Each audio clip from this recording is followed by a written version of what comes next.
in the US, they do have sort of like general ed classes at the beginning. You know, you do English and you do math.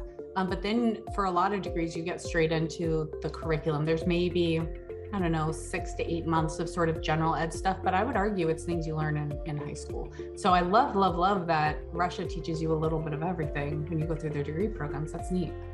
Yeah, because you figure when you start a job, you're still going to have to learn specifics about that job anyway. So regardless of how many hours you put in college, you're either not going to remember it or it's not going to be relevant for most jobs, especially these days. So speaking of the memories, I have been, like, I know you and Trevor, you guys work a lot on cognitive behavior with your clients.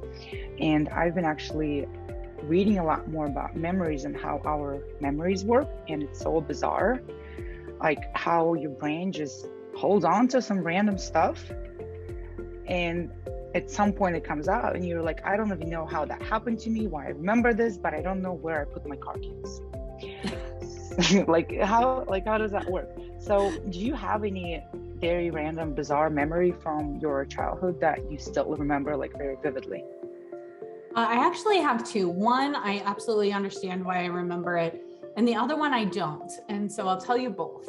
The first one was, I'm the oldest of 7 children, and I had a ton of energy, and I kind of like to break things and build things when I was little. And my father worked as a carpenter by trade for a very short amount of time. He was a stockbroker on Wall Street, but while he was putting himself through school, he did construction. And so we had all these fun tools. And one day, we lived in this cute little house with a picket fence. I decided to hammer a bunch of nails into the fence post, which was not great because we were renting. And your 7-year-old is out there destroying the fence. Home improvement. Yeah, home improvement. And so my father came out and he was quite upset, but luckily for me, he did this amazing thing where he redirected the energy. And so he recognized that I wanted to do something instead of what most parents would do, you know, punish in the moment and like take it away or do whatever. He's like, that's really great. Why don't you build something for me? And so he used this really great, what we call affiliation relationship, where now instead of doing something on my own, I'm doing something for him, which doubles my investment in what I'm doing.